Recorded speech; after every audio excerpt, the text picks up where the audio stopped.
परमेश्वर पिता का धन्यवाद करते हैं आज के दिन के लिए।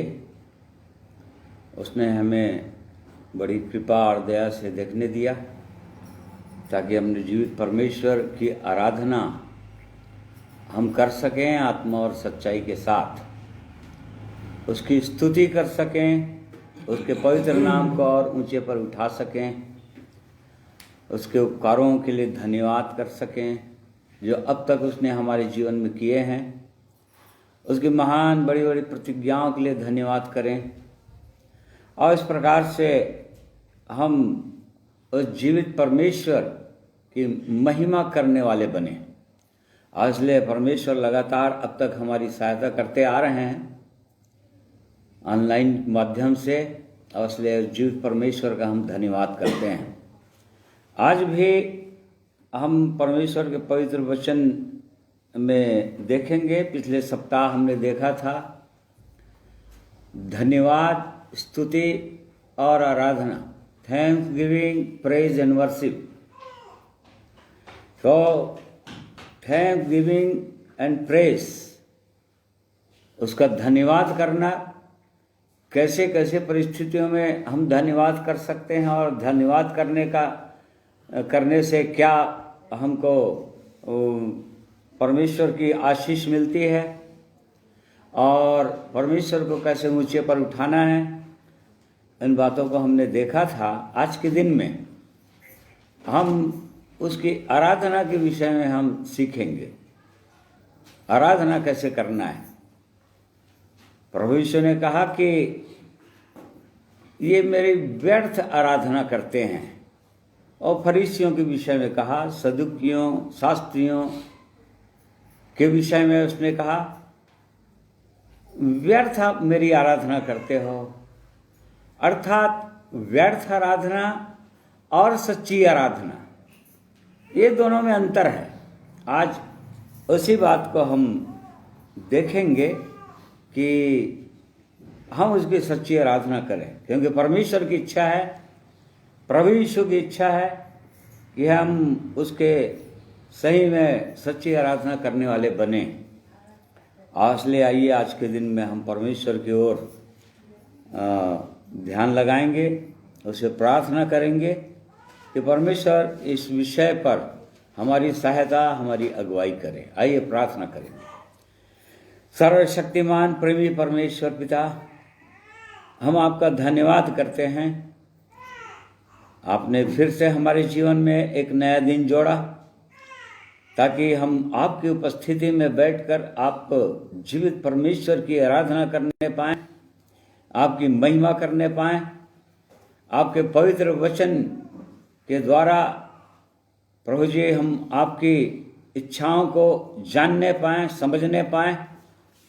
और इसलिए फिर से आपने अवसर दिया, हम आपका धन्यवाद करते हैं।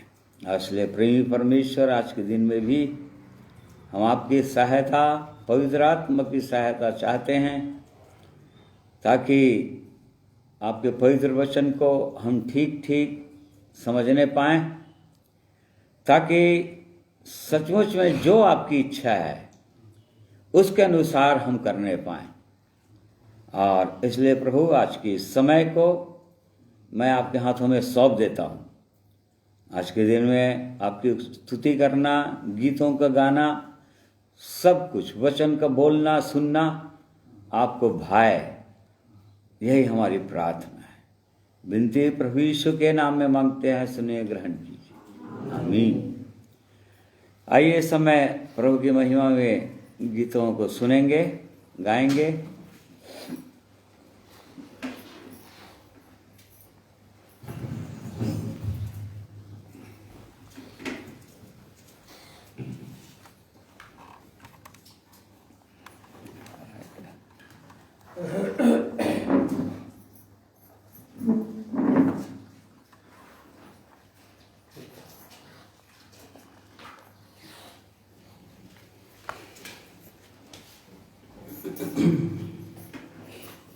प्रभु की स्तुति हो, प्रभु को महिमा मिले। हमारे जीवन के द्वारा से एक नया दिन हमने फिर से पाया है, और इसलिए यीशु मसीह के पवित्र मीठे नाम से आप सबों को सलाम।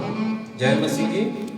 आइए प्रभु की महिमा में हम लोग गीत गाएंगे, सब मिलकर के ताली बजाएंगे और गाएंगे। जहाँ जहाँ भी बैठे हैं उसके अद्भुत सामर्थ्य की सराहना करेंगे। अद्भुत सामर्थ्य से भरा यीशु नाम।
जब वो वचन के द्वारा से हम सबसे बातचीत करता है तो हमें अपने जीवन को हमको देखने का एक अवसर भी देता है।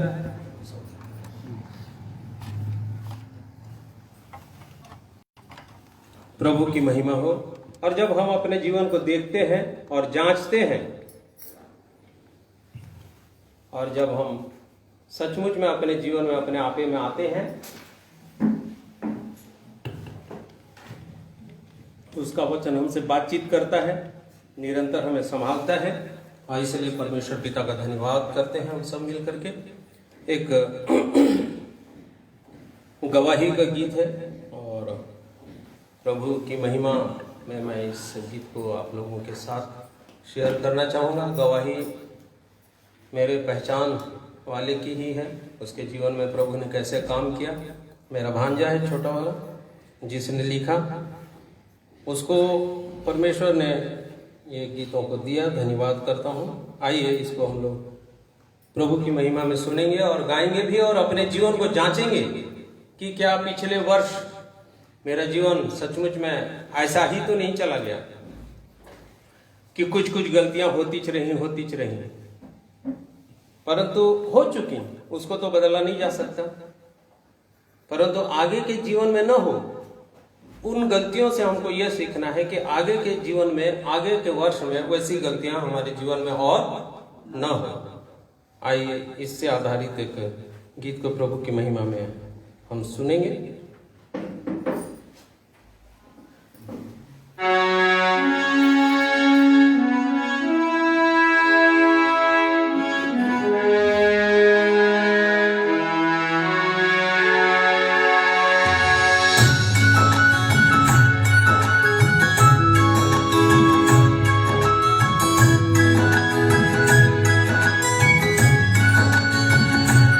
सोचता हूँ काश ये होता, कुछ गलतियाँ जो मुझसे न होती, शायद उन्हीं से मैंने ये जाना, प्यार से बढ़कर कुछ भी नहीं है। मेरा सलाम है मेरे मसीह को, जिसने मुझसे प्यार किया। मेरी गलतियों को प्यार से उसने सारे गुनाहों को माफ किया।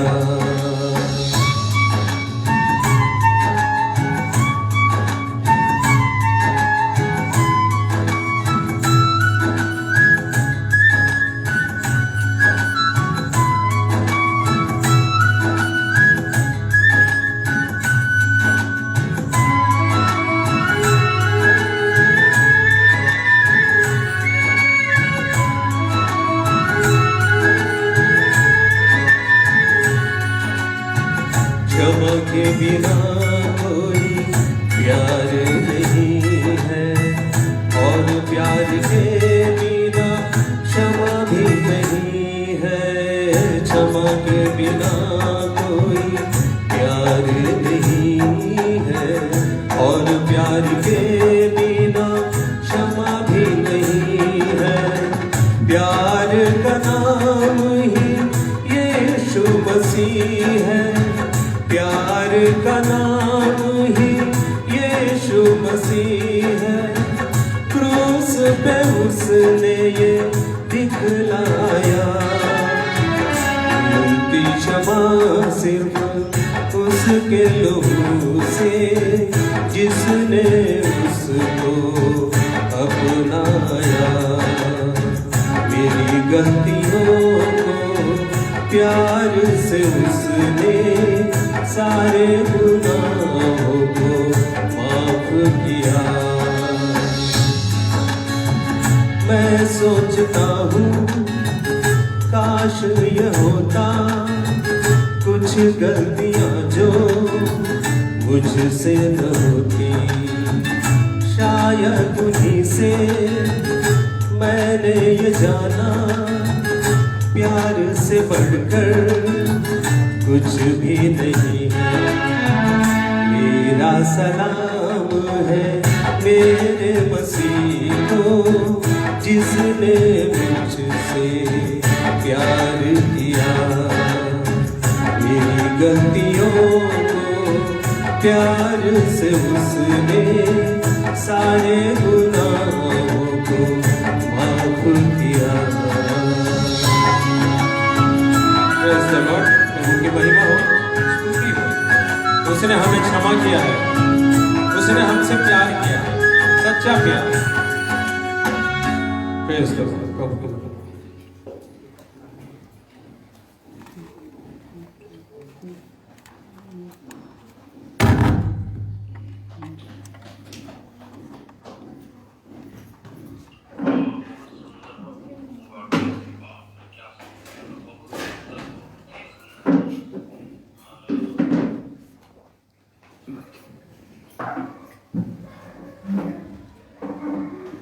बहुत सुंदर गवाही के गीत के लिए हम धन्यवाद करते हैं परमेश्वर का। और सही में हमारी ऐसी प्रार्थना होनी चाहिए, हमारी लालसा होनी चाहिए कि जो गलतियां या जो अपराध, अधर्म, पाप अब तक होते आए हैं हमारे जीवन में, वे आगे को ना हों, उन पर हम जयवंत हों, जय पाएं, और यही परमेश्वर की इच्छा है। और इसलिए हम उस जीवित परमेश्वर के चरणों में और दीन हों और टूटें, परमेश्वर की सामर्थ्य को, पवित्र आत्मा की भरपूरी को और मांगें, ताकि और भी हम जयवंत जीवन जी सकें अपने परमेश्वर की महिमा में। और इसलिए आज के दिन में, जैसा कि मैंने कहा कि पिछले सप्ताह हमने देखा था कि उसकी स्तुति, उसका धन्यवाद करने से कैसी आशीषें मिलती है, किस प्रकार से हम जयवंत होते हैं। पुराने नियम के उदाहरणों से हमने सीखा था कि यहोशापात राजा कैसे अपने विरोधी सेना से वो जीत गए थे, केवल परमेश्वर का धन्यवाद करने के कारण से, उसकी महिमा करने के कारण से, और अपना पूरा भरोसा उस जीवित परमेश्वर पर करने के कारण से। और आज के दिन में हम देखेंगे उसकी इच्छा है कि हम आराधना करें, उस जीवित परमेश्वर की आराधना करें, वर्शिप करें, क्योंकि उसकी ये इच्छा है।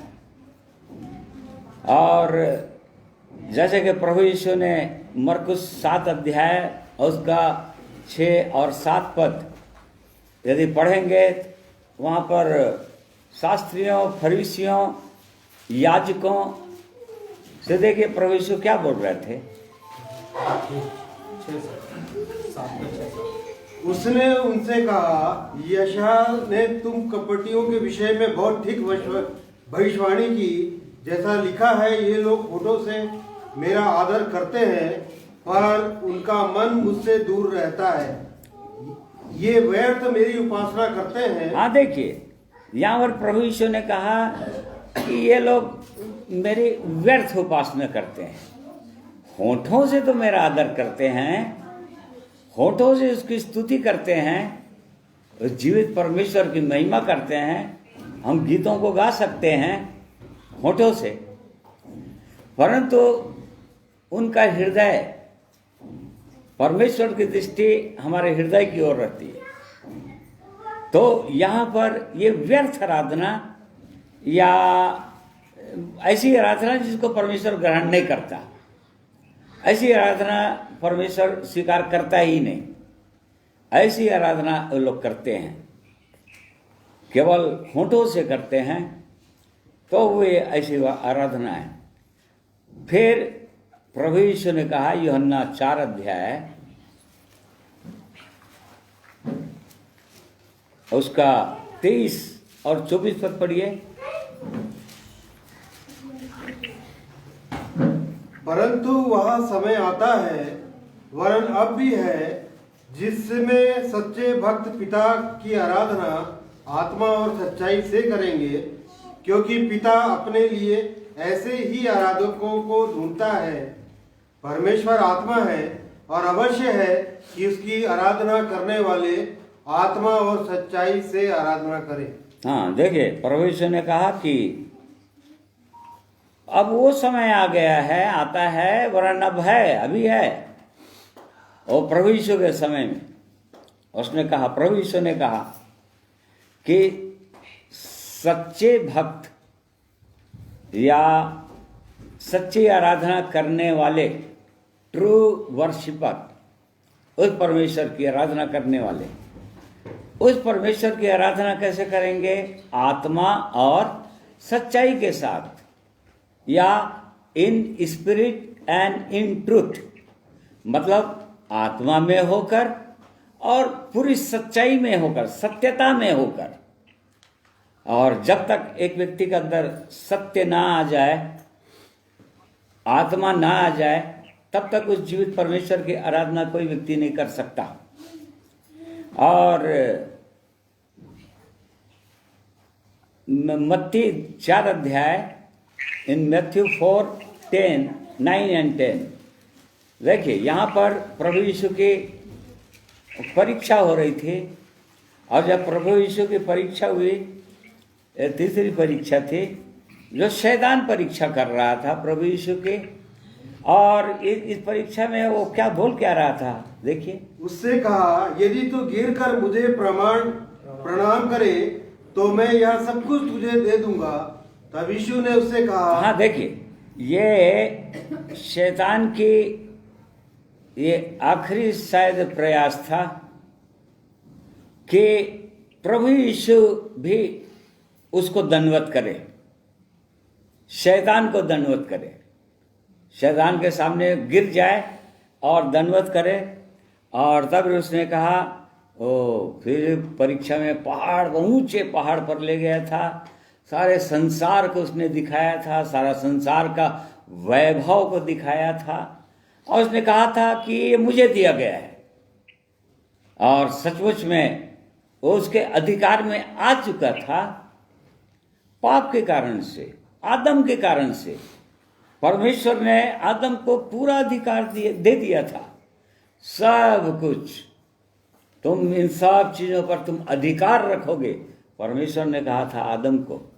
परंतु आदम को शैतान ने बहका दिया हवा के माध्यम से, और इस प्रकार से वो आदम का जो पूरा अधिकार था वो शैतान को मिल चुका था। इसलिए वो बोल रहा है यहाँ पर कि सारा अधिकार मुझे दिया गया है, इसलिए यदि झुक कर मुझको प्रणाम कर दे तो सब कुछ मैं तुझे दे दूंगा। और ये शैतान की शायद आखिरी कोशिश थी कि प्रभु यीशु भी गिरकर उसको प्रणाम करे। और हम देखते हैं कि ये शैतान आया कहाँ से, उसका पाप का जन्म कहाँ से हुआ था, आरंभ कहाँ से हुआ था पाप। हम यशायाह नबी के पुस्तक में देखते हैं, उसका 14 अध्याय में, 28वां अध्याय में, कि शैतान जो कैसे बन गया था, और जो स्वर्ग में हजारों करोड़ों सरदूत हैं, उनका सबका वो प्रधान था, मुख्य लीडर था वो शैतान, लूसीफर था, और सबका अगुआ था वो, पूरा सारे सरदूतों का, करोड़ों सरदूतों का अगुआ था। और हम जानते हैं इन पुस्तकों को पढ़कर कि उसके मन के अंदर आया था, वो देखता था, क्योंकि वो वर्शिप लीडर था, वो आराधना करता था, और वो स्वयं उस परमेश्वर के चरणों में झुकता था, और सारे करोड़ों सरदूत परमेश्वर को दंडवत करते थे। और जब उसने देखा कि ये सारे लोग इसको दंडवत करते हैं, इनका लीडर तो मैं हूं, और क्यों ना ये लोग मुझको दंडवत करें, मेरी आराधना करें, मेरे चरणों में गिरें। ये उसके मन के अंदर, उसके हृदय के अंदर ये उत्पन्न हुआ था। और इसीलिए उसने कहा था कि मैं अपना सिंहासन और ऊंचा और ऊंचा और ऊंचा कर दूंगा, परमेश्वर से भी ऊंचा कर दूंगा, परमेश्वर के बराबर हो जाऊंगा, और तब ये लोग मेरी आराधना करेंगे। तब से उसकी यही इच्छा थी शैतान की कि लोग, अब वहां पर वो सफल नहीं हो सका।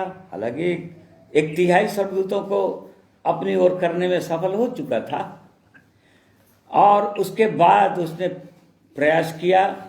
परमेश्वर ने जो उत्तम सृष्टि बनाया मनुष्य, और उसको गिराने के लिए और उसके द्वारा अपनी महिमा प्राप्त करने के लिए, और इस प्रकार से वहाँ पर वो सफल हो गया। आदम को बहका दिया और आदम अपनी पत्नी के बहकावे में आ गया, और इस प्रकार से पाप उनके जीवन में आ गया। और तब से लोग उस शैतान को दंडवत करने लगे। दूसरा ग्रंथी 4:4 में हम पढ़ते हैं वो संसार का ईश्वर कहलाता है। प्रभु यीशु ने स्वयं कहा इस संसार का राजा आता है। देखो, इस संसार का राजा है। संसार का राजा है मतलब मनुष्यों का राजा है। मनुष्यों के ऊपर वो अपना अधिकार जताता है और मनुष्यों के द्वारा अपनी आराधना, अपनी उपासना करवाता है। आज लोग उसके सामने गिरते हैं, दंडवत करते हैं। और तब से लेकर आज तक इस संसार में हम देखेंगे कि शैतान के हाथों में सब कुछ आ गया है पूरी रीति से। चाहे राजनीति हो दुनिया का, वो उसके अंडर में है, शैतान के अंडर में है। फिर जो भी बिजनेस वर्ल्ड है, व्यापार का क्षेत्र है, जितने व्यापार का क्षेत्र है सब उसके अधीनता में। जितने भी मनोरंजन का क्षेत्र है, चाहे टीवी के माध्यम से हो या और कई माध्यम से हो, वो पूरा शैतान के अधीन है। और इस प्रकार से आज लोग शैतान को ही दंडवत कर रहे हैं, उसकी उपासना, उसकी आराधना कर रहे हैं, उसके चरणों में आते हैं। हाँ, अभी कैसे आते हैं? शैतान प्रत्यक्ष रूप में काम नहीं करता।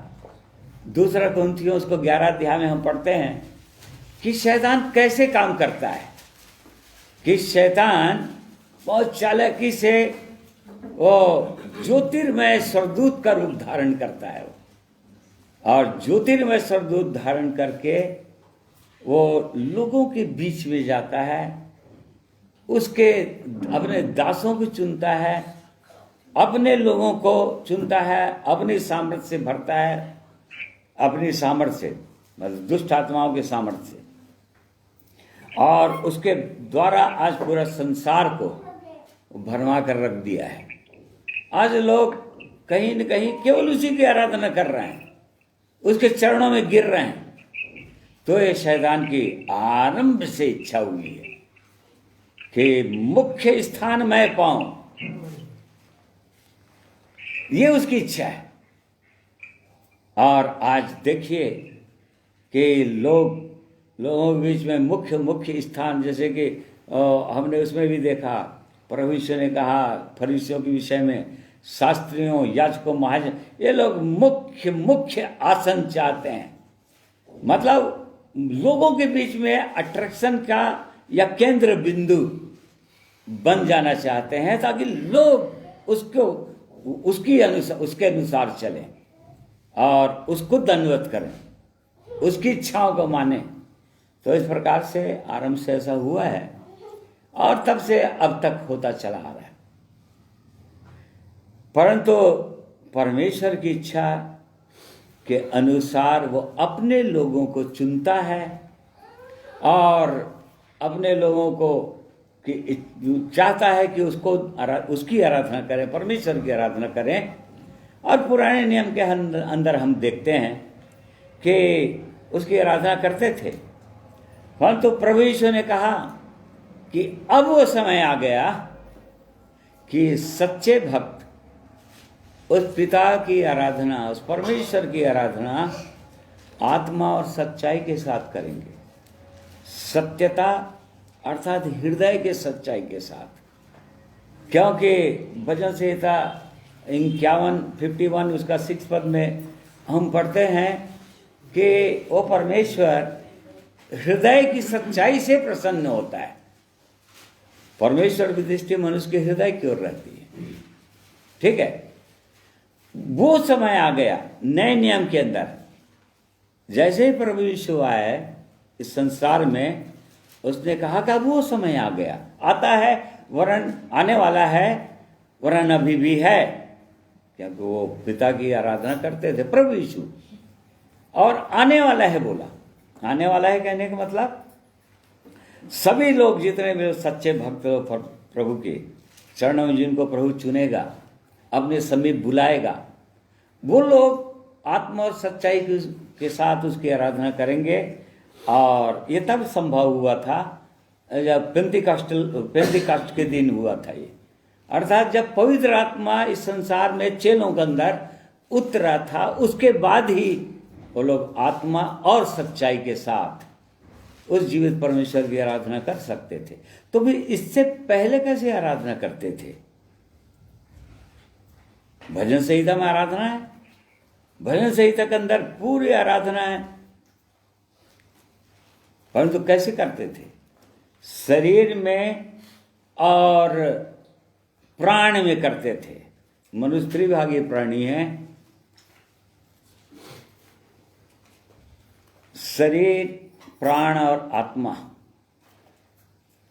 तो इस प्रकार से शरीर और प्राण में पुराने नियम के अंदर प्रार्थना, उसकी आराधना करते थे, परमेश्वर की महिमा करते थे। एक्चुअल में वो आराधना नहीं है, परंतु उसकी, या प्राण के अंदर, शरीर में हम ताली बजाते हैं तो शरीर में बजाते हैं, ताली बजा रहे हैं या हाथ उठा रहे हैं, या कोई उसके गीतों में नाचता था, जैसे दाऊद नाचता था करके लोग उसको गाते हैं। आत्मा में गाता था, आत्मा में नाचता था। आत्मा में गाता नाचता नहीं था, वो प्राण में जीवित था, शरीर में जीवित था। तो शरीर में उसकी आराधना कर सकता है कोई भी व्यक्ति, शरीर में, प्राण में मतलब soul, body, soul and spirit, शरीर, प्राण और आत्मा। तो प्राण के द्वारा कर सकता है मनुष्य। प्राण के अंदर में माइंड है, मस्तिष्क है मनुष्य के, और मनुष्य के अंदर मस्तिष्क में वचन पहले मस्तिष्क में जाता है मनुष्य का, या कहीं से भी कोई भी इंफॉर्मेशन है, जो भी सूचना है, मस्तिष्क के अंदर आता है मनुष्य के अंदर। और तब फिर जब वो हृदय के अंदर यदि कोई लेना चाहे तो हृदय में जाएगा। तो इस प्रकार से इमोशंस होता है, भावनाएं होती हैं, फीलिंग्स होता है, अनुभव होता है। ये सब किस में होता है? ये शरीर और प्राण में होता है। तो उसमें आराधना कर सकते हैं मनुष्य। तो पुराने नियम के अंदर आदम से लेकर प्रभु यीशु के आने तक और क्रूस पर जाने तक, जी उठकर स्वर्ग जाने, और उसके बाद पवित्र आत्मा इस पृथ्वी पर आने तक, लोग शरीर और प्राण में आराधना करते थे, उसकी महिमा करते थे, नाच गाकर, जैसा भी, खंजरी बजाकर, या जैसा भी ये कर सकता है, परंतु आत्मा में नहीं कर सकता, आत्मा में नहीं कर पाते थे। क्यों? क्योंकि वो मार्ग प्रशस्त नहीं हुआ था, आत्मा का मार्ग नहीं खुला था। पुराने नियम में परमेश्वर ने मूसा के द्वारा इस्राएलियों को कहा था कि मेरे लिए रहने की स्थान बना, या टैबरनेकल बना, मिलाप वाला तंबू बनाया गया, और उसमें 3 भाग में बना था वो, आंगन और पवित्र स्थान, परम पवित्र स्थान, कोर्ट, और टैबरनेकल मतलब परमेश्वर रहने के स्थान, जो हमारे शरीर को दिखाता है। शरीर, प्राण और आत्मा। शरीर, प्राण और आत्मा 2 चीज, वो जो मिलाप वाला तंबू था उसमें 2 भाग जो है दिखाई नहीं देता था किसी को, परंतु आंगन जो था वो सब लोग देख सकते थे बाहर से, क्योंकि थोड़ा वो बाहर से केवल घेरा भर रहता था, उसमें लोग ऐसे झांक कर देख सकते थे कि उसके अंदर क्या है। परंतु पवित्र स्थान और परम पवित्र स्थान ये लोगों को दिखाई नहीं दे सकता था। क्यों? क्योंकि पूरी तरह से घिरा हुआ था, पूरा पर्दा था, और इसलिए उसको कोई नहीं देख सकता था। बिल्कुल उसी प्रकार से हमारे प्राण और हमारी आत्मा, को कोई नहीं देख सकता। हमारे शरीर को देख पाते हैं लोग बाग, और हम शरीर में उसकी आराधना कर सकते हैं, तालियां बजा सकते हैं, गीत गा सकते हैं, बोल सकते हैं परमेश्वर के वचन को, परंतु आत्मा में हम कर सकते हैं, नहीं कर सकते हैं, ये संभव नहीं था पुराने नियम के अंदर। परंतु नए नियम के अंदर प्रभु यीशु मसीह के द्वारा ये संभव हुआ। तो पवित्र स्थान और परम पवित्र स्थान दोनों के बीच में भी एक पर्दा था।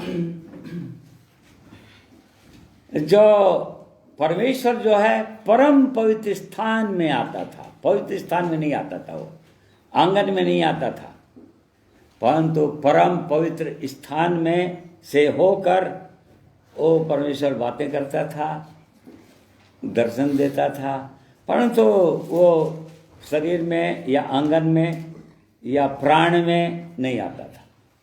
परंतु हम इब्रानी 10 अध्याय के अंदर देखते हैं कि उसने नए मार्ग अर्थात अपने शरीर को तोड़कर वो पर्दे को तोड़ दिया, लिखा है। और इस प्रकार से अब एक व्यक्ति परम पवित्र स्थान में प्रवेश कर सकता है, परमेश्वर की उपस्थिति में आ सकता है, परमेश्वर उसके हृदय के अंदर निवास कर सकता है, और इस प्रकार से आत्मा में हृदय की सच्चाई और आत्मा में उस जीवित परमेश्वर की आराधना कर सकता है। तो आज हमको जांचने की आवश्यकता है कि हम उसकी कैसी आराधना करते हैं।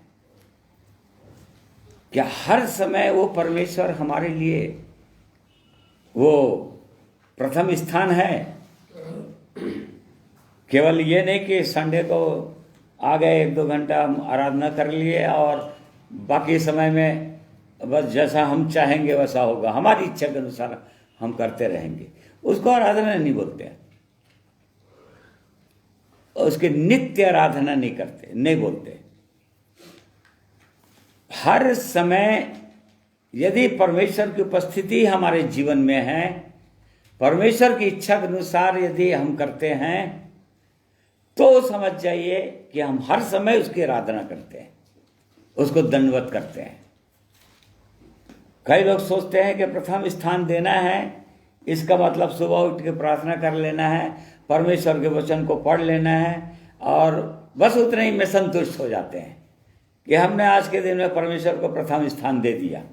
उसके बाद आप 24 घंटे के अंदर अपनी इच्छाओं को पूरा करते हैं, मनुष्यों की इच्छाओं को पूरा करते हैं, उसकी आराधना नहीं है, उसको दंडवत नहीं करते।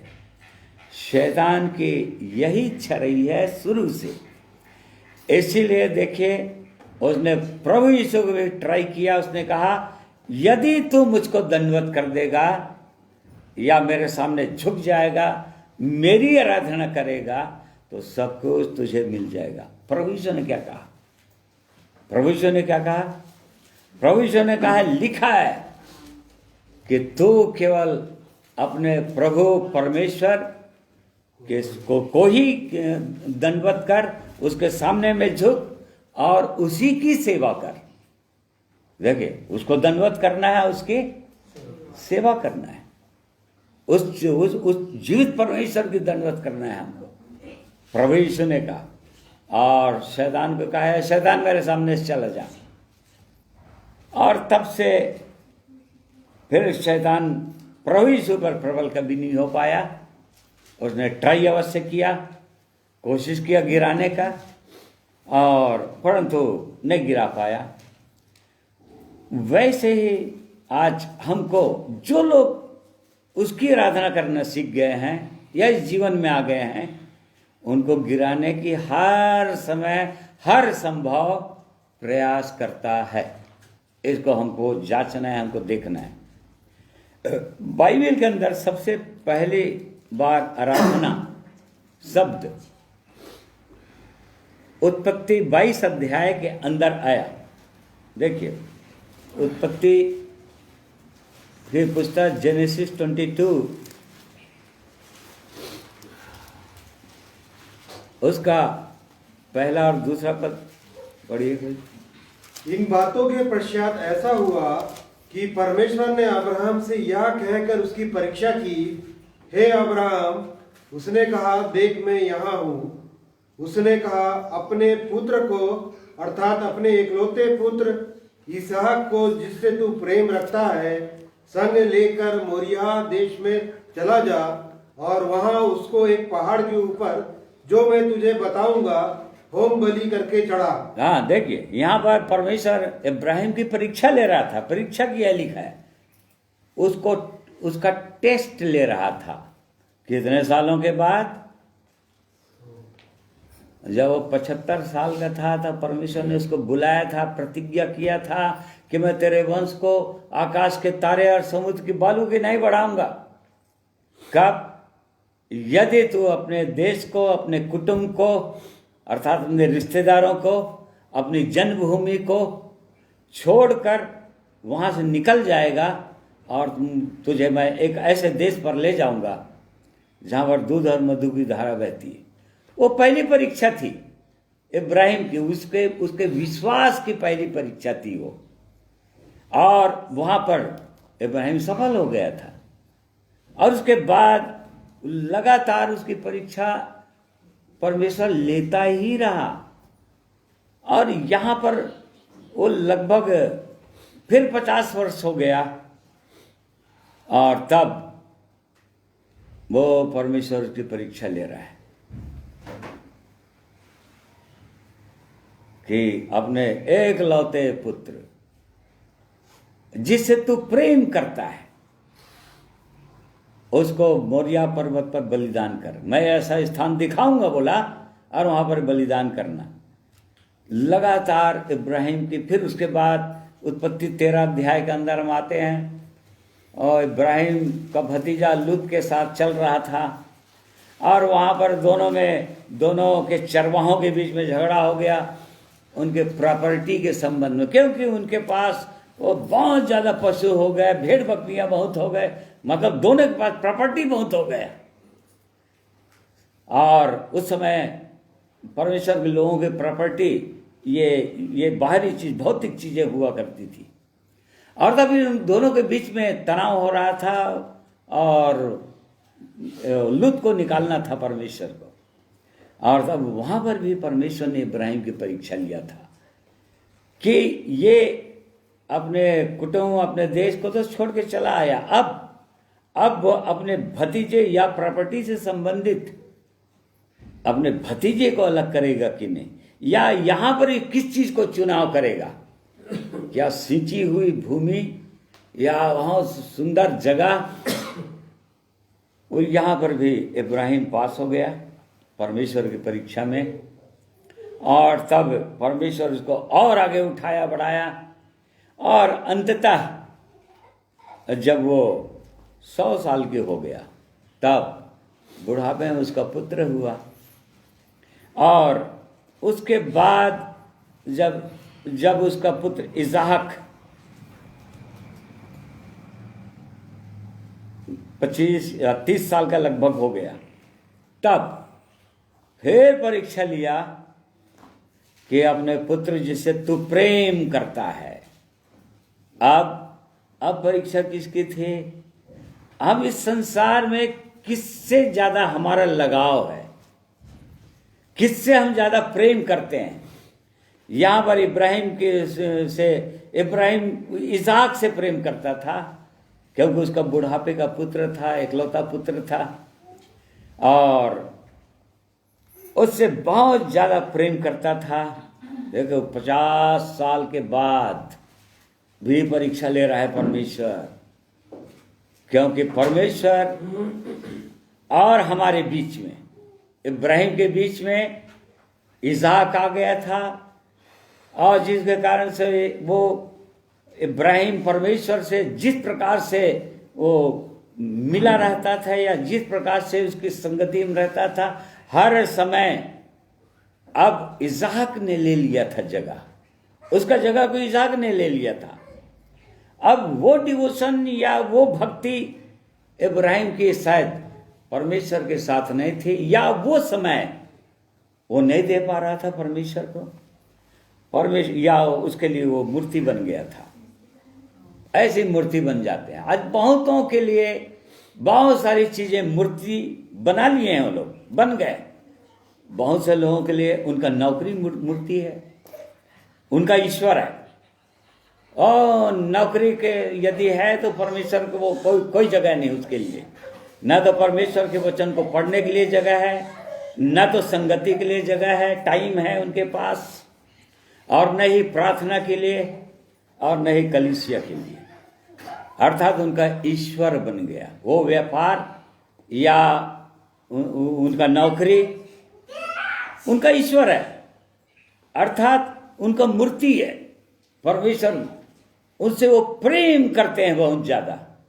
परमेश्वर बोलता है इसको बलिदान चढ़ा, क्योंकि परमेश्वर अपनी महिमा मैं किसी को नहीं दूंगा बोलता है। वो ऐसा परमेश्वर है।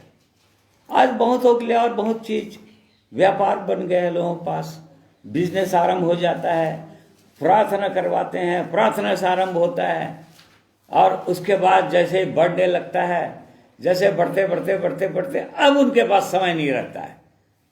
अब परमेश्वर के लिए उनके पास समय नहीं है, उसके वचन के लिए समय नहीं है, प्रार्थना के लिए समय नहीं है, संगति के लिए समय नहीं है। क्यों? क्योंकि उनका बिजनेस अब समय ले लिया, परमेश्वर का स्थान ले लिया। इस प्रकार से परमेश्वर की इच्छा है, वो हमारी परीक्षा लेता है। वो धर्मी को परखता है, लिखा है भजन संहिता में। हमारे विश्वास को परखता है वो परमेश्वर।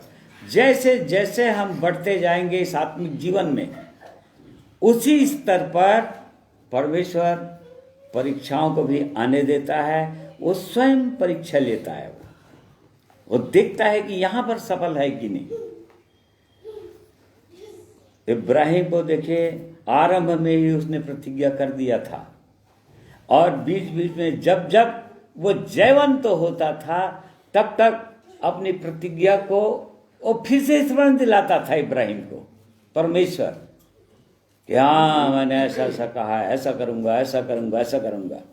और तब यहां पर उसने फाइनल कर दिया, अब ओ देश तेरा हो जाएगा, क्योंकि ये आखिरी परीक्षा थी इब्राहिम की। और यहां पर वो पास हो गया। सचमुच आपने एक लौते पुत्र को वो बलिदान करने के लिए ले गया क्रूस पर। और यहां पर चौथा पद पढ़िए।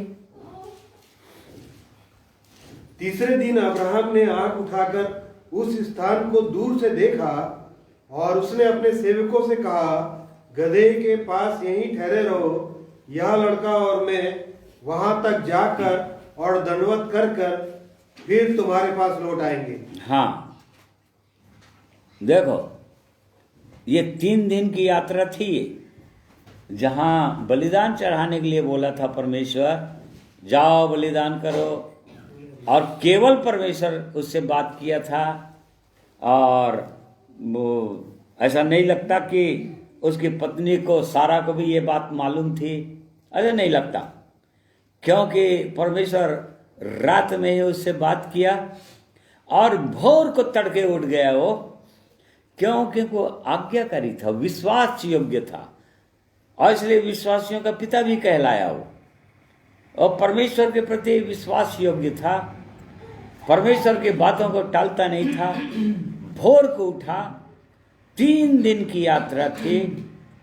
3 दिन की यात्रा थी कहने का मतलब, ओ परमेश्वर समय देता है एक व्यक्ति को। और क्यों?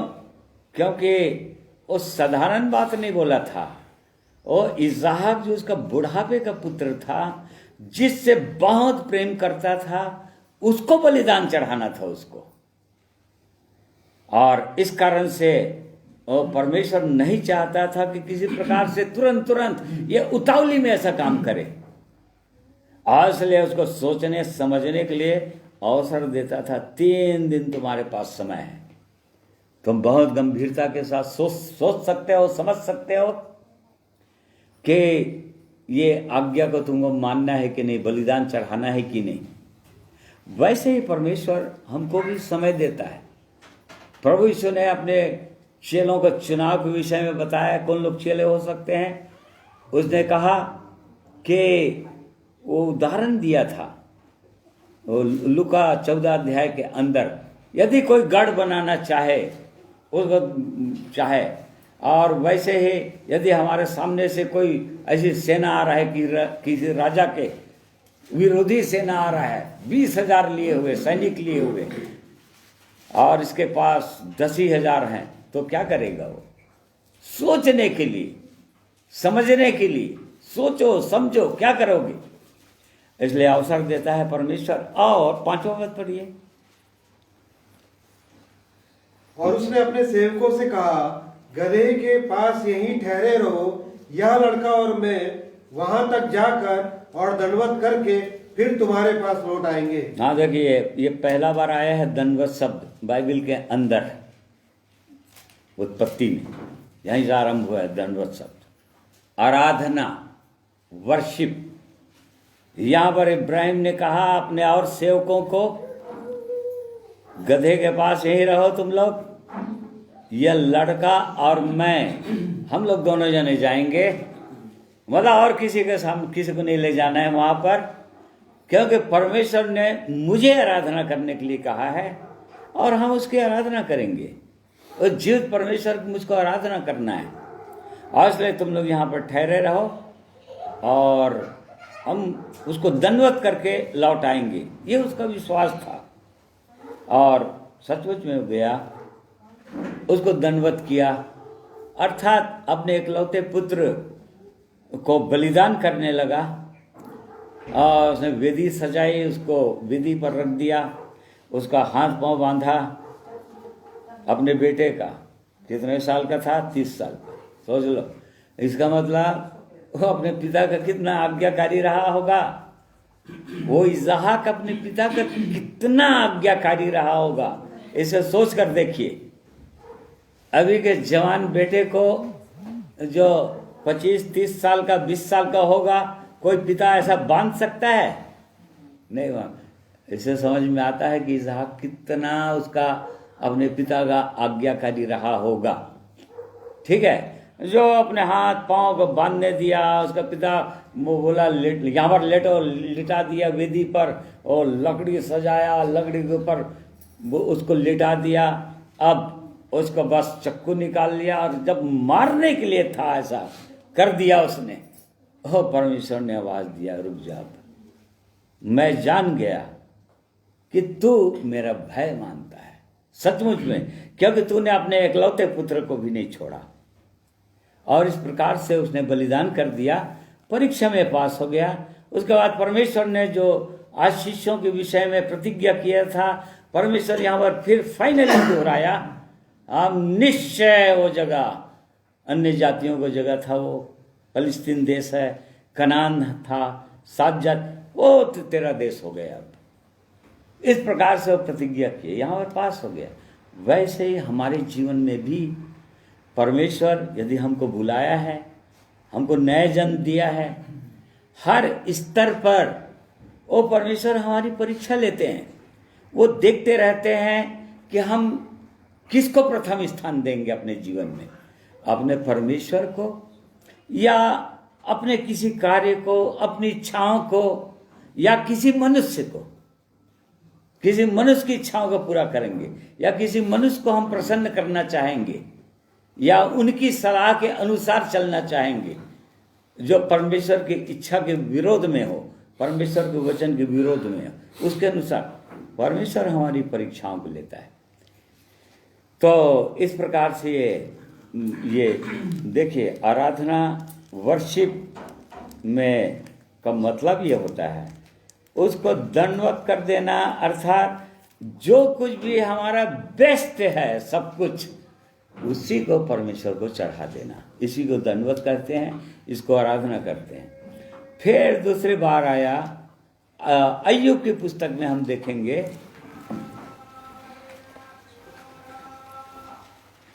अय्यूब के विषय में प्राय सब जानते हैं जिन्होंने बाइबल पढ़ा, और जो लोग परमेश्वर के वचन पर ध्यान देते हैं उनको पता है कि अय्यूब की कैसी परीक्षा हुई। और वो कैसे सफल हुआ। यहाँ पर भी परमेश्वर ही परीक्षा ले रहा था, अय्यूब की परीक्षा परमेश्वर ले रहा था। मतलब एक तरह से शैतान को चैलेंज कर रहा था। चैलेंज ये कर रहा था कि मेरे चुने हुओं पर कौन दोष लगा सकता है, और जिनको मैं बुलाऊं, जिनको मैं चुनूंगा, शैतान उन पर प्रबल नहीं हो पाएगा। इस बात को बताना चाह रहा था और अय्यूब को और आगे सिखाना चाह रहा था। तो यहाँ पर शैतान जो है लगातार पहले उसकी संपत्ति को नाश कर दिया। अय्यूब के विषय में लिखा है, 1 अध्याय में 2 अध्याय में पढ़ेंगे। और पूर्वियों में सबसे धनी व्यक्ति था, धनाढ्य था। उसके 10 बच्चे थे, 7 लड़के 3 लड़कियां, और 10 को परमेश्वर बढ़ाया था और उठाया था उनको। और इस प्रकार से शैतान उसके बीच में आ गया। परमेश्वर ने अय्यूब शैतान को कहा, क्या तूने देखा? उसको उकसाया, मेरे लोगों को देखो, मेरे चुने हुओं को देखो। शैतान जो है कई बार परमेश्वर के लोगों को देखता है। नीति वचन हम पढ़ते हैं 27 के 12 पद में, वो दोष लगाने के लिए चला जाता है, परमेश्वर के सन्मुख चला जाता है। जैसा कि यहाँ पर अय्यूब के समय में और डोलते डालते वो परमेश्वर की उपस्थिति में वो चला गया, और आज भी वो जाता है दोष लगाने के लिए। प्रकाशित 12 अध्याय में पढ़ते हैं, वो भाइयों पर वो दोष लगाने वाला है, दोष लगाता है वो भाइयों पर। क्या दोष लगाता है? गलत दोष नहीं लगाता वो देखता है कि उसके लोग कैसे हैं, और जब देखता है उसके चुने हुए लोग जिनको बुलाया उसने, और जो उसकी इच्छा के अनुसार, संसार के अनुसार जब जीते रहते हैं, या झूठ बोलने लग जाते हैं, या अपने किसी लाभ के लिए कोई गलत काम करने लगते हैं, और तब निश्चित रूप से शैतान जो है और जीवित परमेश्वर के सामने चला जाता है, दोष लगाता है। क्या तेरे चुने हुए लोग? इसी को बोलता है, तो चुने हुए लोग परमेश्वर कैसे बोलता है। और तब परमेश्वर अब ज़्यादा तो बोल नहीं सकता, निश्चित रूप से वो दुखी होता है, इसीलिए बोलता है मेरे प्रियों, है बुद्धिमान हो, तुम कब बुद्धिमान होगे कि मैं अपने दोष लगाने वाले को उत्तर दे सकूं। तो दुखी होता है परमेश्वर, परंतु साथ साथ उसके समय में, अय्यूब के समय में कहता है, ठीक है, ये लोग तो ऐसे लोग हैं, ऐसे चल रहे हैं, जैसा भी जीवन पा गए, परंतु क्या तूने अय्यूब को देखा है? क्या परमेश्वर मेरे विषय में या आपके विषय में या किसी परमेश्वर के जन के विषय में ऐसे इंगित करके कह सकता है, ये तो ठीक है, वो लोग तो ऐसे चल रहे हैं, पर तो क्या तूने मेरे इस जन को देखा है? क्या हमारी गवाही वो परमेश्वर दे सकता है? और इस प्रकार से यहाँ पर हम देख रहे हैं, दंडवत को देख रहे हैं, आराधना को देख रहे हैं।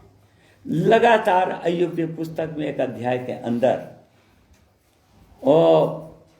अय्यूब के सेवक लोग खबर देते चले गए, और सिबा को लोग आए, पूरी संपत्ति को नाश करके चले गए। फिर ऊपर से आग बरसा, फिर कसदी लोग आए, सब नाश कर दिए। तेरे पुत्र पुत्रियां सब के सब मर गए। और तब 20 और 21 पद पढ़िए। तब अय्यूब उठा और भागा, फाड़ सिर मुंडाकर भूमि पर गिरा और दंडवत करके कहा, मैं अपनी माँ के पेट से नंगा निकला और वहीं नंगा लौट जाऊंगा। हाँ, देखिए, इस बात को अय्यूब को पता है, और यहाँ पर उसने परमेश्वर पर दोष नहीं लगाया। सोच कर देखिए, सारी संपत्ति नाश हो गया उसका।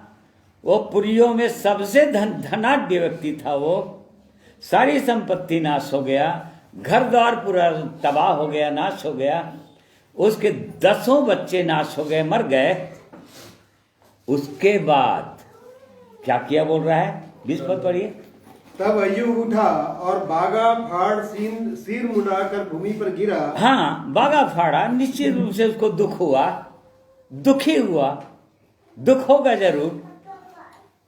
उसके सारे बाल बच्चे नाश हो गए, सारी संपत्ति को वो नाश कर दिया शैतान, और परमेश्वर ने ही परमिशन दिया था, सारी संपत्ति ना, दुखी हुआ वो, पश्चाताप किया, मतलब अब बागा फाड़ा अपना। और 21 पद, मैं अपनी माँ के पेट से नंगा निकला और वहीं नंगा लौट जाऊंगा। यहोवा ने दिया और यहोवा ही ने लिया, यहोवा का नाम धन्य है। यहोवा का नाम धन्य है। इंग्लिश बाइबल में लिखा है एंड ही वर्शिप्ड गॉड, अर्थात उसने परमेश्वर की आराधना किया, परमेश्वर को दंडवत कर दिया, ये बोलकर, हे परमेश्वर, दिया भी तो तू ही ने था, और तूने दिया था, तू ही ने ले लिया, तेरा नाम धन्य हो। तू ही तो देता है परमेश्वर, जो कुछ भी दिया था तूने दिया था।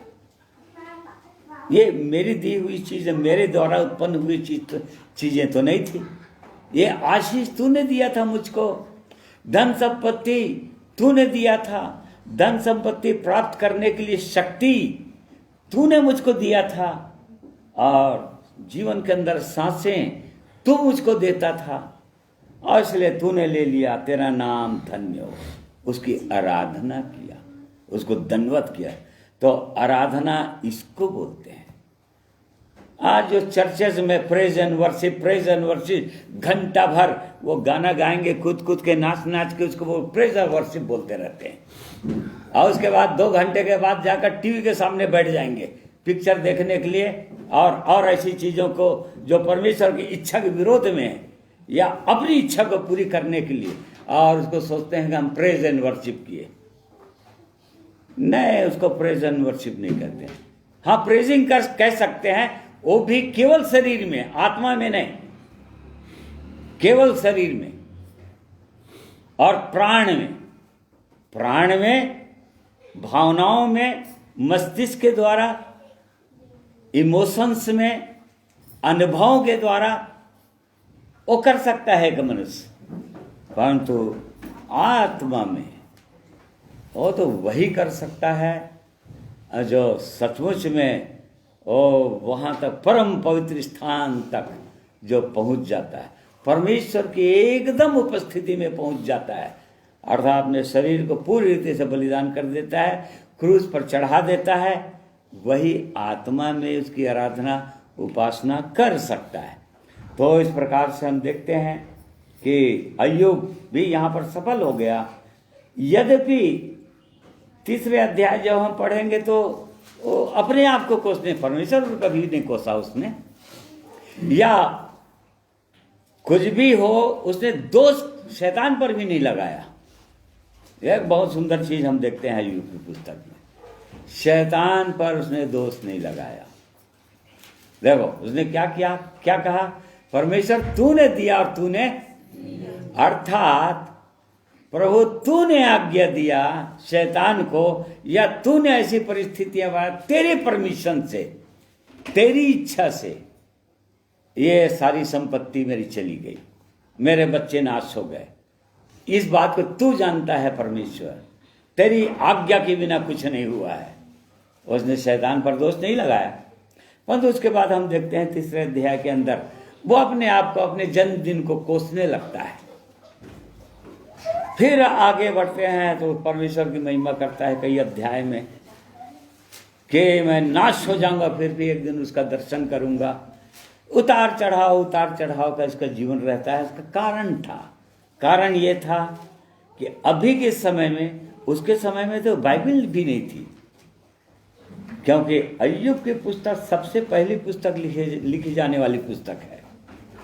सबसे उत्पत्ति से पहले, मूसा से पहले का व्यक्ति है अय्यूब, इब्राहिम से पहले का व्यक्ति है अय्यूब।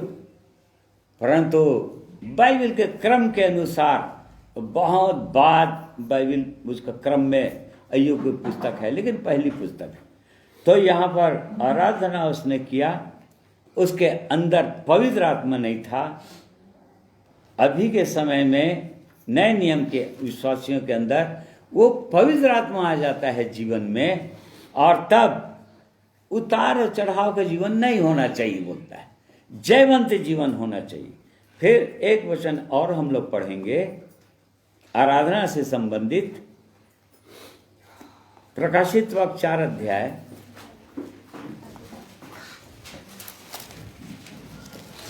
उसका 9 और 10 पद पढ़िए।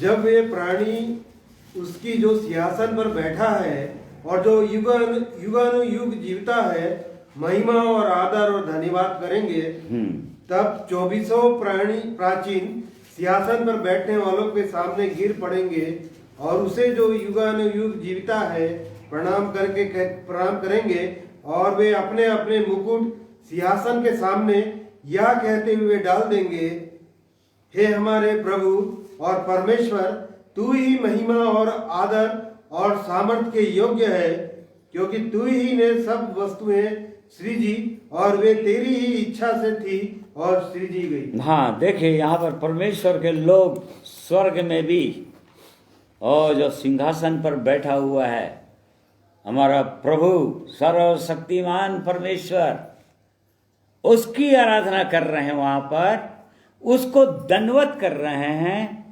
और उसके सामने गिर रहे हैं मुंह के बल। दंडवत करने साष्टांग प्रणाम बोलते हैं उसको, मतलब मुंह के बल गिर जाना पूरी रीति से। आराधना पुराने नियम के अंदर ऐसी होती थी आराधना, और बिल्कुल वैसी आराधना कर रहे हैं यहाँ पर, और उस परमेश्वर की महिमा कर रहे हैं, उसका धन्यवाद कर रहे हैं, आदर कर रहे हैं। और सबसे अद्भुत बात यह है 11 पद में हम पढ़ते हैं, फिर से पढ़िए भाई। हे हमारे प्रभु और परमेश्वर, तू ही महिमा और आदर और सामर्थ के योग्य है, क्योंकि तू ही ने सब वस्तुएं सृजी और वे तेरी ही इच्छा से थी और सृजी। हाँ, देखिए यहाँ पर उसको दंडवत कर रहे हैं, और 10वें पद के आखिरी लाइन में क्या बोल रहे हैं, और वे अपने अपने मुकुट सिंहासन के सामने यह कहते हुए डाल दे रहे हैं कि हे परमेश्वर, ये जो मुकुट हमको मिला है हम इसके योग्य कदापि नहीं है। मतलब जो भी हमारे पास योग्यता है, हम यदि आपकी महिमा कर सकते हैं गीतों के द्वारा, यदि गवाही दे सकते हैं लोगों को, यदि आपका पवित्र वचन को बता सकते हैं, यदि हमारे प्रार्थना के द्वारा यदि कोई आशीषित हो सकता है, और उसके द्वारा यदि प्रभु जी आप हमको मुकुट देते हैं, यदि आप हमको महिमा देते हैं, तो नए मेरे परमेश्वर, देखिए लोग क्या कर रहे हैं, वो मुकुट को भी उस परमेश्वर के चरणों में डाल दे रहे हैं, ये कहते हुए कि हम इसके योग्य नहीं है। आपने दिया था, ये आपकी योजना थी, आपने हमारे जीवन को ऐसा किया था, इसके हम योग्य नहीं है प्रभु, ना तो थे और ना हम हैं, इसलिए आपका ही है। सारा आदर महिमा आपको, हम हमारा कुछ नहीं है प्रभु। तो इस प्रकार से आराधना वास्तव में इसको कहते हैं, अर्थात उसको दंडवत कर देना। परमेश्वर और मेरे बीच, परमेश्वर और हमारे बीच और कोई तीसरा चीज जगह नहीं ले, परमेश्वर का जगह नहीं लेना चाहिए, तभी वो आराधना है। और नहीं तो फिर बाकी वो आत्मा और सच्चाई के साथ वो आराधना ही नहीं है। और इस बात को हमको सीखना है। प्रभु यीशु ने कहा वो समय आ गया, क्योंकि प्रभु यीशु पिता की आराधना कर रहे थे उसी समय से, और अपने लोगों के लिए, चेलों के लिए वो मार्ग खोलने वाले थे, जिसमें पिता की आराधना आत्मा, क्योंकि पिता आत्मा है, वो परमेश्वर आत्मा है, और वो आत्मा और सच्चाई की आराधना कोई स्वीकार करता है। और इसलिए हम, और बाइबल के अंदर बहुत जगह इसके विषय में हम समझ सकते हैं, जान सकते हैं, परंतु आज के दिन में परमेश्वर हमारी इन बातों के द्वारा हमारी सहायता करें कि क्या हम ऐसी आराधना कर सकते हैं? यदि हमारे जीवन में ऐसी परिस्थितियां आ जाए, इब्राहिम के समान परमेश्वर हमको भी बोलता है, तो किससे ज्यादा प्रेम करता है उसको बलिदान कर चढ़ा, मतलब या उसको पहला स्थान मत दे, परमेश्वर के सामने दूसरा स्थान दे। क्या हम ऐसा कर सकते हैं? क्या हम ऐसा करते हैं? और यदि नहीं करते हैं तो उस जीवित परमेश्वर के हम आराधक नहीं हैं, सच्चे आराधक नहीं है, सच्चे भक्त नहीं है। केवल भावनाओं में, प्राण में उसकी आराधना कर सकते हैं, गीत गा सकते हैं, परंतु वास्तविक आराधना उसकी नहीं कर सकते। और जैसी आराधना वो स्वीकार करेगा। इसलिए परमेश्वर इन वचनों के द्वारा हम में से हर एक की सहायता करें कि हम उस जीवित परमेश्वर की सच्चे आराधना करने वाले बन जाएं, उसके चरणों में दीन हो जाएं, टूट जाएं, अपना जीवन दे दें हर उन चीज़ों को जो हमारे जीवन में महत्व रखता है, पहला स्थान रखता है, परमेश्वर से भी पहले उन सब चीज़ों को एक साइड करें, उसको हटाएं अपने जीवन में। यही परमेश्वर की सिर्फ इच्छा और मनसा है। परमेश्वर इन वचनों के द्वारा हर एक को आशीषित करे। आइए एक गीत और सुनेंगे परमेश्वर की महिमा में।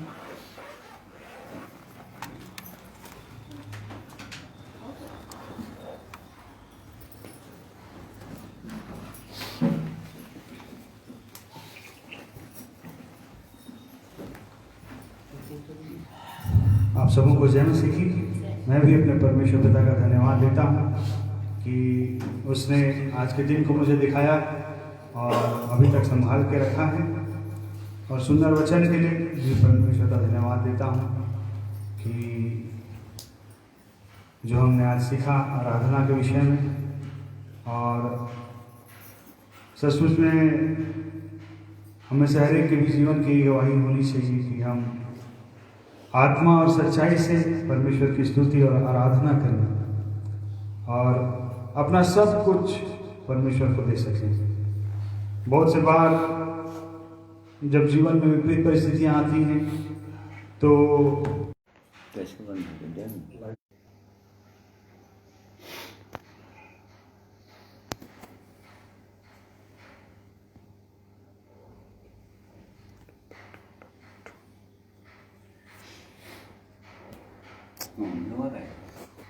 कनेक्ट हो रहा है तो नेट नहीं आ रहा है।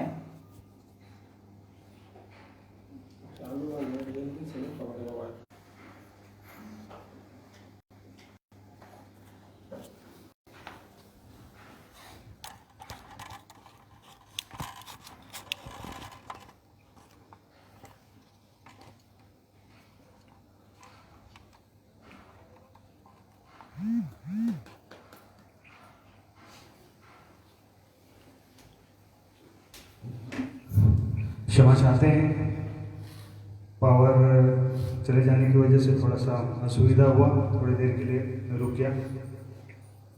तो एक गीत के द्वारा मैं परमेश्वर पिता की स्तुति करना चाहता हूँ।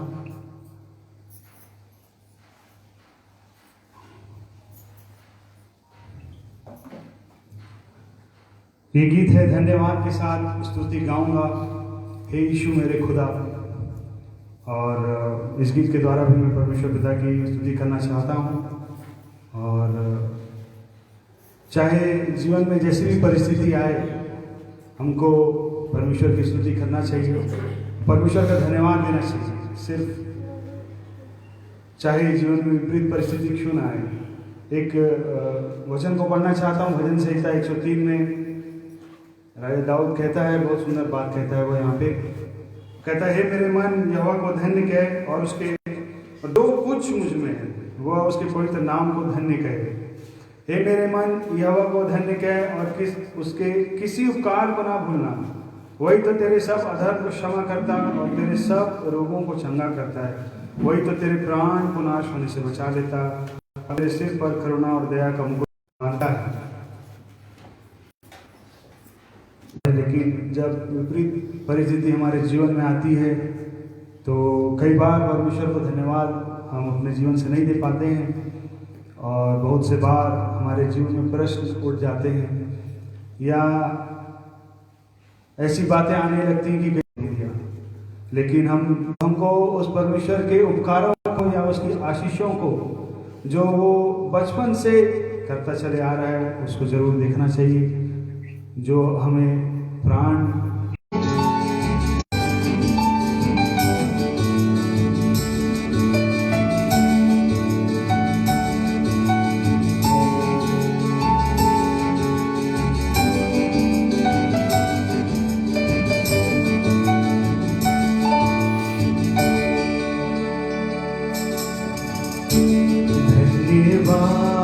के साथ स्तुति गाऊंगा, हे यीशु मेरे खुदा,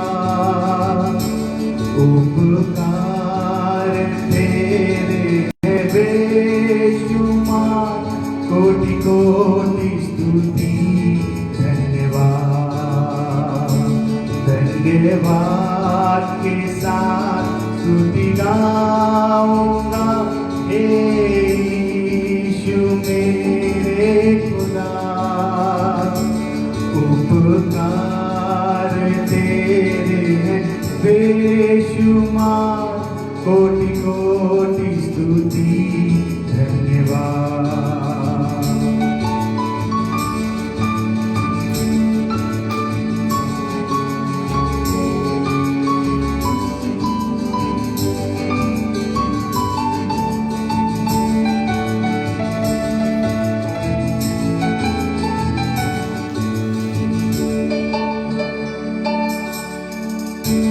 योग्यता से बढ़ के दिया है अपनी दया से तूने मुझे, योग्यता से बढ़ के दिया है अपनी दया से तूने मुझे, मांगने से ज्यादा मिला मुझे, आभारी हूँ प्रभु मैं, मांगने से ज्यादा मिला मुझे, आभारी हूँ प्रभु मैं। धन्यवाद के साथ स्तुति गाऊंगा, हे यीशु मेरे खुदा, उपकार तेरे हैं बेशुमार, कोटि कोटि स्तुति धन्यवाद।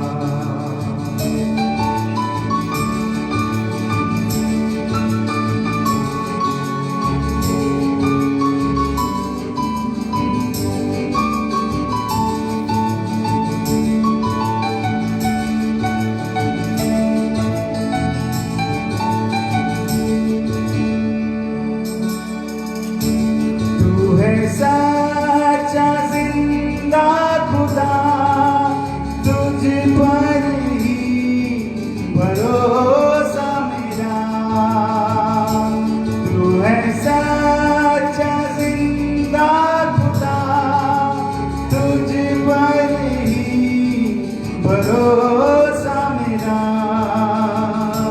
सेवा पूरी करेंगे पाऊँ ना प्रभु ऐसा दो वरदान, सेवा पूरी करके पाऊँ ना प्रभु ऐसा दो वरदान। धन्यवाद के साथ स्तुति गाऊंगा, हे यीशु मेरे उपकार तेरे हैं बेशुमार, कोटि कोटि स्तुति धन्यवाद। धन्यवाद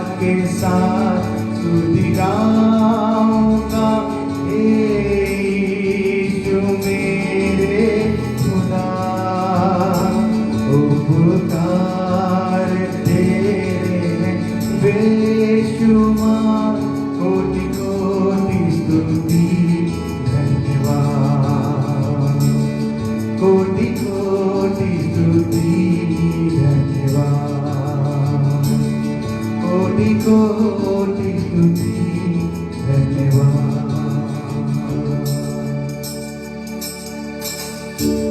परमेश्वर पिता का धन्यवाद देता हूँ इस गीत के लिए।